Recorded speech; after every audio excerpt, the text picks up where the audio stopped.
Good morning from Texas and good afternoon, Carol, in sunny Spain, I hope, or at least warm Spain for sure.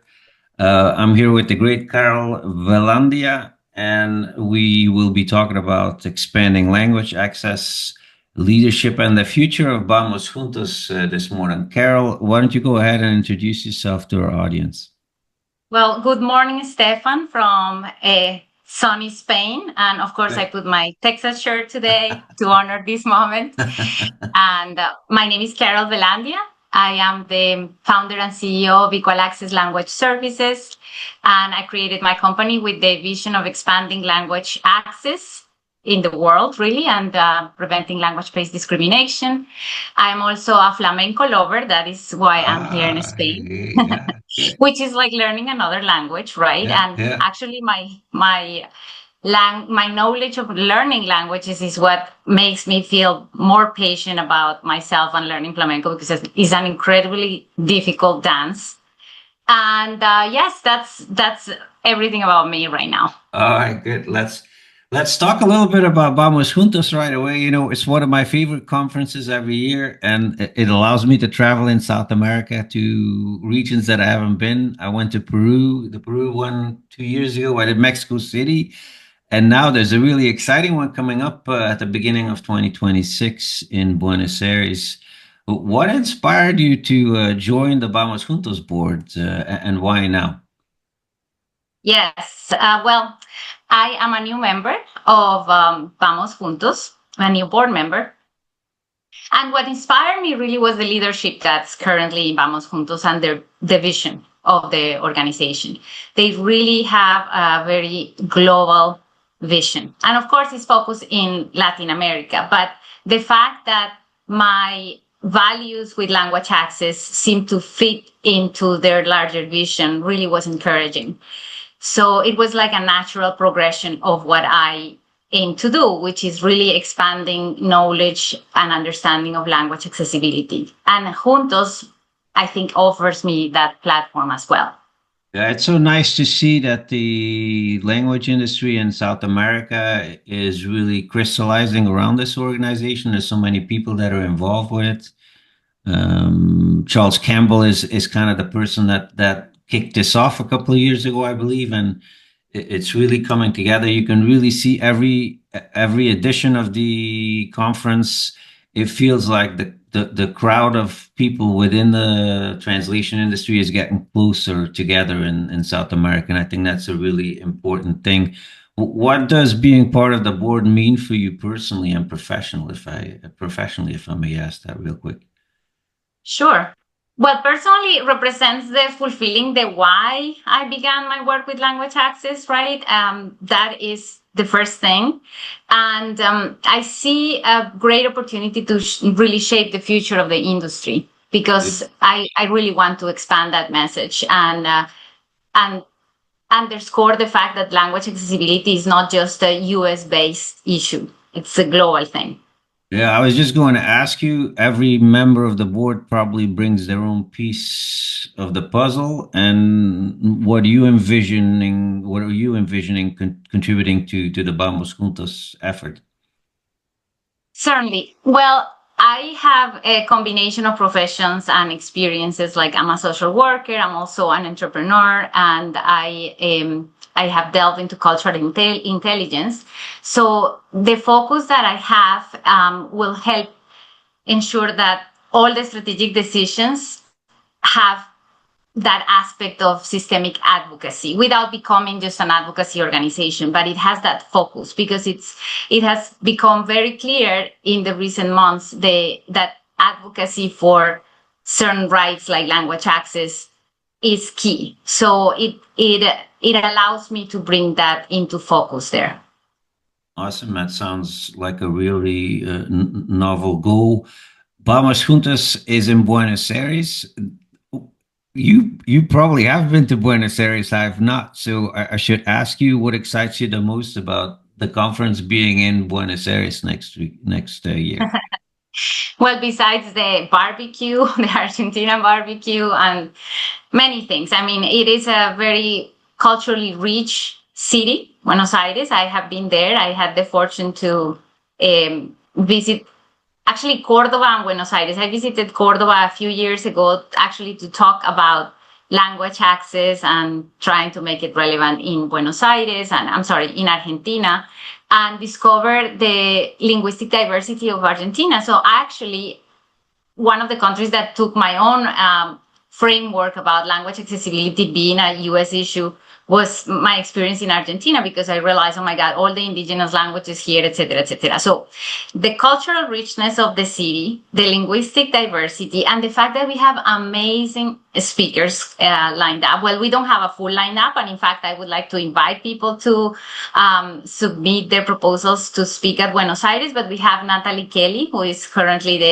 the Chief Marketing Officer at SAPI, and she's our keynote speaker. So definitely our speakers are great. They have been great in previous years. And that is very exciting to me, because it's an opportunity not only to learn from the best, but also to exchange experiences with them. Yeah, Natalie's been teasing us a couple of years now, so she really has to be there in Buenos Aires. I'm excited to see her in the role of keynote speaker. Your main goal is around language accessibility and inclusion. How do you see the conference advancing the conversation around those topics?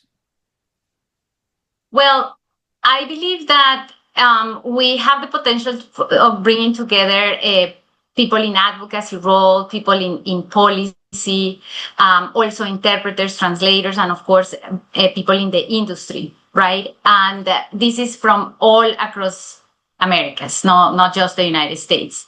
So I think it will shift the conversation from just local compliance to more just of a cultural equity. I think it's very important that we focus on the value and not seeing, for example, language access as just a compliance checkbox that you have to do, right? And so highlighting language as a human right and language access as a civil right, to me, is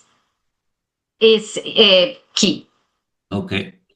So those are your topics. I assume that the conference is going to have some of their own specific themes and focus areas. What can you tell us about what's going to be emphasized in next year's conference as an overall theme? Absolutely. I mean, of course, language access is only one thing, and it's my focus. And the conference is much broader than that. And of course, we are going to include technology and how that democratizes language accessibility. Is my hope that we can see that as a way to expand this. But technology is a key topic right now, right? And how to integrate artificial intelligence while keeping interpreters kind of like central to the work. Those are the topics I envision we are going to have, but of course it all depends on what proposals are we going to have for speakers, right? I hope to see some policy innovations, for example, to address perhaps language issues countrywide in different countries. I have not seen that before, but I hope that comes forward. But certainly technology is, like, in my mind, some of the biggest things, because we have AI has advanced so much in the last 2 years, right? That every year seems like 100 years of advancement. So I expect to see some of that in the conference. So this is an important question. There's people that have been to this conference and probably already know what they really like or dislike about it. But for people that haven't been to the Vamos Juntos conference, what advice would you have for first-time attendees? What should motivate people to come to that specific conference? There's lots of conferences all over the world, and there's lots of conferences here in the United States. So why should somebody decide to go to the Vamos Juntos conference? Well, I might have something to say about that myself too. I might plug it in at the end, but go ahead. Absolutely, yes. No, I look forward to your words of advice to first-time attendees, right? But I think the advice I would give them is really come prepared. I think it's a really great opportunity to expand your horizons if you are interested in doing business in Latin America. It is the conference, in my opinion, to go to. And also, I would say, be ready to also share as much as you incorporate what you hear, right? There are lots of opportunities to do networking. We have made a point, or Juntos has made a point in the past to have networking opportunities so that you can share and expand your knowledge. So that's what I would say. If you're interested in Latin America, if you want to expand your business over there, then this is the conference to go. Yeah, let me add this to it Yes, please. from my vantage point, because I'm in Texas in the United States. I work for an LSP. All LSPs in the United States work with Latin American vendors. Spanish is a very important language in the United States, so we have those relationships. There's nothing better for business than to meet people in person. And my business relationships with my South American vendors have flourished by meeting people at Vamos Juntos and really getting in tune with their problems and their particular lay of the land, so to speak. So I think it's a great conference to go to from that perspective. And as I said at the beginning of our talk, one of the things that I really like about the conference too is it's getting me to exotic locations that otherwise I wouldn't necessarily be able to go to. And so it's a great excuse. Buenos Aires is a fantastic city. So I hope to see as many people next year at Vamos Juntos when it kicks off. Yes. Let's turn to your bread and butter a little bit, equal access language services and your core mission. How did equal access language services begin, and what's your mission today with your company? Yes, it began when I was still working as an interpreter at a large hospital in the United States, and I had this experience with language barriers that made it absolutely clear how they impact people's lives. So there was a patient that I will name Jose, and Jose. I had to interpret for Jose, and I realized during the interpretation that Jose had waited for a couple of months for that appointment because in the previous one they hadn't scheduled an interpreter. And so he, of course, was very relieved to see an interpreter there, but it broke my heart to interpret the news to him because that delay had, just made his illness worse. And after he told me his story, and this was before I was even trained as an interpreter, so we had a conversation before entering the room, and he told me about his journey to the United States and how he left or attempted to leave poverty and violence in his country. And coming to the US, he obviously experienced a little bit more poverty and violence throughout the way from his country to the US.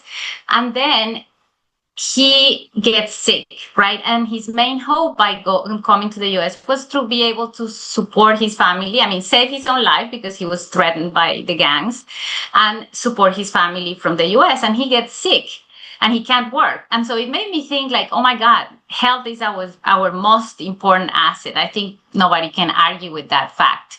And having it in some way jeopardized because you can't communicate seemed to me like a terrible thing. And it was then when I started to think about language accessibility as the tool that we need, right? It's like I see language accessibility like a ramp, right? Like you need a ramp to be able to access a building if you are in a wheelchair. And sometimes not speaking a language is the equivalent of being momentarily disabled.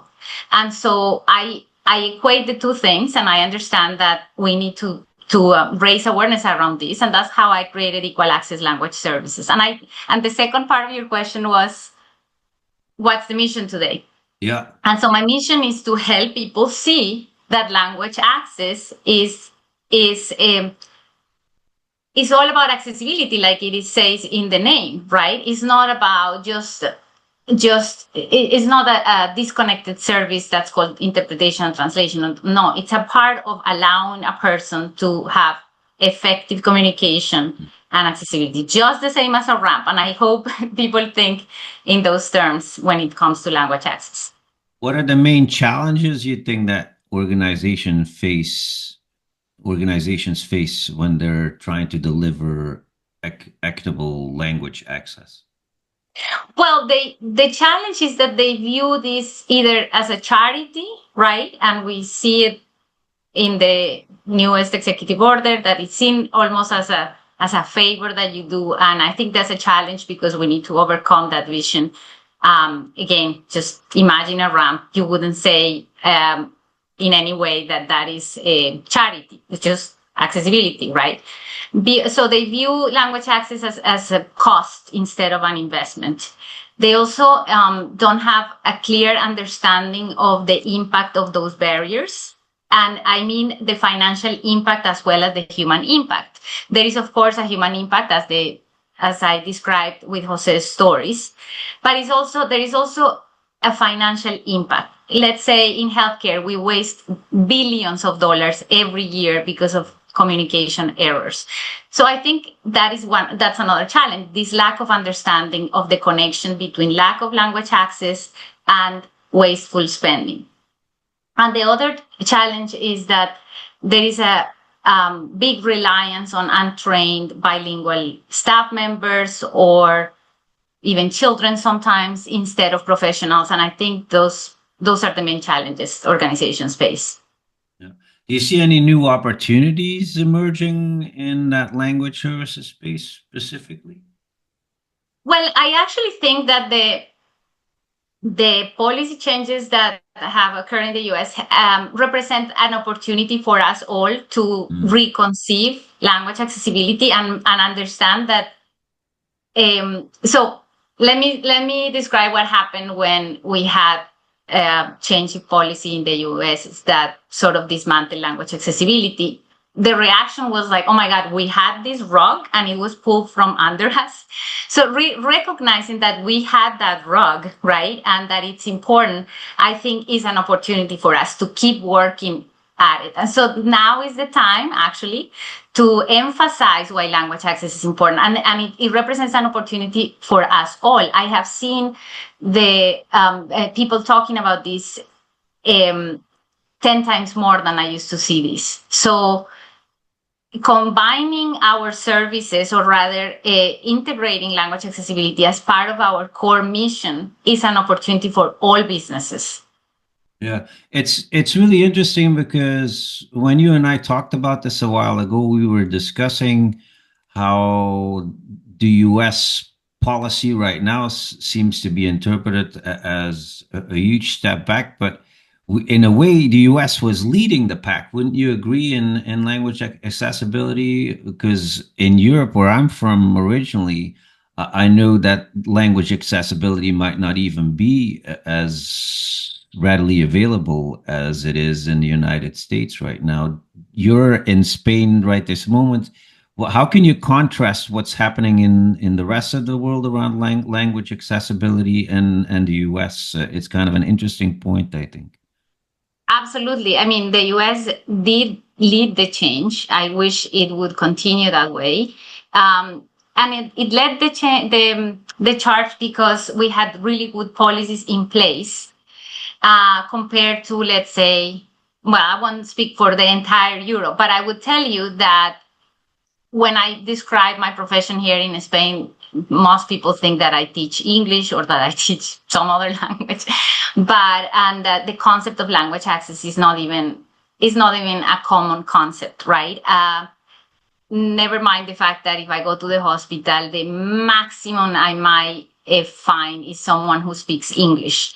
And I say this because I was at a recent conference here in Andalusia, where somebody was presenting on this precisely, and their solution for the fact that there are so many foreigners here in Andalusia during the summer and all that, the solution is like, let's just provide things in English, right? But the concept of language access is like, we have to do this multilingually in healthcare, education, justice. I don't see it as predominantly as in the US. Of course, being part of the European Union, Spain has to fulfill certain translation standards and all that. But language access, as we conceive it in the US, is very unique to the US, right? Yeah. But if I may ask one more point, the thing that I want people to realize is that what we had in the US, as we had just observed, was not strong enough. So if anything, we have to come to the realization that we need even stronger laws in the US so that they cannot get wiped out by the stroke of a signature. So for somebody who's outside of the language industry or not familiar with translation or interpreting services, how would you define language access for someone like that, and how would you explain the principle that you're behind? Certainly. Well, language access simply means the right to understand and be understood in the language you speak and understand. So if you are trying to access any public services, you have a right to effective communication. If you have to communicate in healthcare, in justice, education, this is what I always name. You have a right to understand what's happening to your body. You have a right to due process. So you have to understand what's happening in your case, and so on. So this is what language access is in simple terms. Yeah. It's a slippery slope talking about this topic and not getting into politics right away. I think that's usually where it derails, and there's lots of differing opinions. How do you approach that conversation in ways that it can stay focused on inclusion rather than talk about the politics of who should pay for it and who is responsible for providing the service?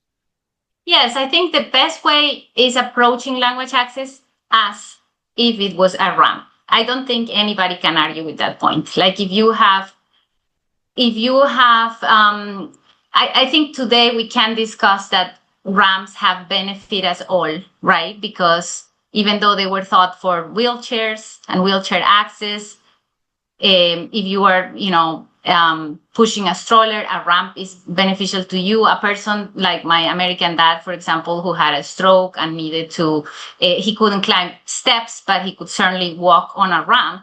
It benefited him. So in order to take away the politics, we should just focus on thinking about access. How is this person who's unable to communicate access this service, right? And take a little bit of the blame away and think that language barriers can happen to us all the moment we travel, right? With globalization, it is very likely that we go to a place where we don't speak the main language, right?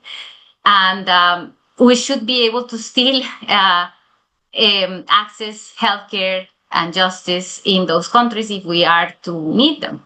Yeah. So I think that is a way, one way. Is there a role for technology to play and solve some of this issue a little bit, you believe? What role does the technological advances and the advent of AI in particular play in making language more accessible? Well, I definitely think that it's going to help everybody. It's going to help democratize accessibility technology, right? Because it's going to bring costs down. But I would say that we have to emphasize the ethical and safe element of technology, meaning that's why I underscored the point of always having the framework of that person who doesn't speak the dominant language whenever we implement technology. It's like, okay, if I'm implementing this tool and I am providing and I'm helping a person accessing healthcare, right, with an automated translation, for example. How do I make sure that that translation is safe? So should I have a person in the loop, an actual translator reviewing the translation? So any human in the loop approach in technology, I think is going to benefit us all. So I'm not opposed to technology, of course. I am just pro having a human as part of the loop, because you never know what communication is life-altering. I used to think that only in healthcare those kind of conversations would happen, right? Like the life-altering conversations, but anything can alter your life. And there are several examples of bad translations that have killed a person because the translation was incorrect and the person consumed something that she was allergic to, or a botched instruction. I mean, any context could be a place where miscommunication can happen. So humans in the loop and technology are great approaches. Yeah. The role of interpreters and translators is so important and continues to be. Let's hope that we can continue to focus on that human in the loop aspect of things. Is there a role that interpreters and translators, linguists can play beyond simply providing words in another language? Do you think they hold a responsibility on this particular topic? Can you repeat the question, Stefan? I couldn't hear the whole thing. Do you think that linguists hold a responsibility on this particular topic? Yes, absolutely. I think that we have come to realize that the competition in the linguistic aspect is right there. I mean, we used to joke about, oh my God, that looks so much like a Google translation, and now it's like much better than a human translation, right? For example, not by a professional maybe, but by a bilingual person.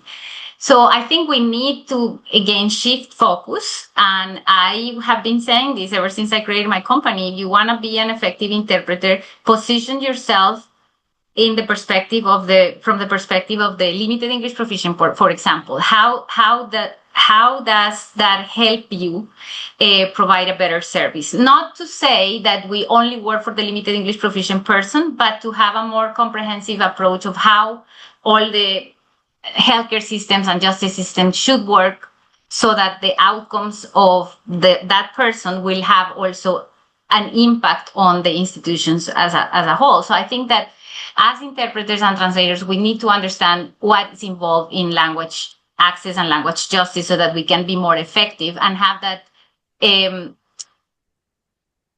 kind of professional participation in addition to our linguistic acumen, right? It's not enough to be a good linguist, is what I'm saying.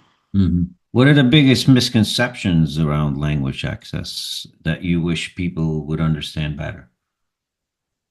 That is expensive. It's way more expensive not to have language access, and it's much more expensive to I think that's the one. That's one misconception. The other one is that anyone who's bilingual can do the job. That's another big misconception. And in fact, I had a really interesting conversation with a language access coordinator who asked me this question. And I love that question because it allowed me to first see that not a lot of people understand why is it that if you're bilingual, why can you interpret? And the reason is interpretation is a profession with a code of ethics. This is what makes a profession, is that the fact that you have a code of ethics. And a lot of the aspects of our code of ethics are very counterintuitive. So if you ask an adult, just a regular bilingual adult, to interpret, and that person has his feelings compromised because this person he's interpreting for or she's interpreting for is a family member, then is he or she gonna be impartial when delivering the news at a hospital, right? Is he gonna be accurate if the mother or the family member is insulting the doctor because she's in too much pain? Is she gonna be completely accurate, right? And the answer is no, because these are things we are trained to do. Interpreters are trained to be accurate, and interpreters are trained to be impartial. And our instinct is always to kind of protect the person. I see that a lot of ad hoc interpreters that have joined the profession without any training, they have this idea of like, oh, I just want to help people. But with that mindset, sometimes they do more harm than good, because they try to be the mediator and all these roles that we instinctively do, but don't belong to interpretation. So I think that's a big misconception. Bilingual doesn't equate professional interpreters, and the code of ethics is key. So I would encourage any organization to really hire professionals. That's the second misconception, besides cost. Yeah. let's look ahead a second. That's maybe our last topic of our conversation here this morning. We've already talked for half an hour or so. Can you believe that, Carol? No, Let's I look. can't Let's believe it goes that it's so fast. bad. Yeah. How do you see the language access field evolving in the next decade? What would you like to see happen going forward? I want everybody to know what language access is. I don't want any more blank stares about language access or being confused with teaching English. I really want it to be just part of our society, right? When you have, I want it to be taken for granted for real, meaning like we take for granted all of our human rights today, and we only question them when they are jeopardized. So I want to go to a place where it's a common thing, offering language accessibility anywhere, any place, because with technology it's going to become less expensive. So there is not going to be any barrier to language access, in my opinion. So I wanted to see it widespread so that if you try to make any kind of transaction, you have language accessibility, and not only in hospitals and schools and courtrooms, but everywhere. So that's what I hope to see. That's a nice positive message. What message do you have for people who might underestimate the importance of language services? Let's take it pan all the way out to the language industry as a whole and ask you that question to end the interview on. Say that. What message do you have for people who might underestimate the importance of language services?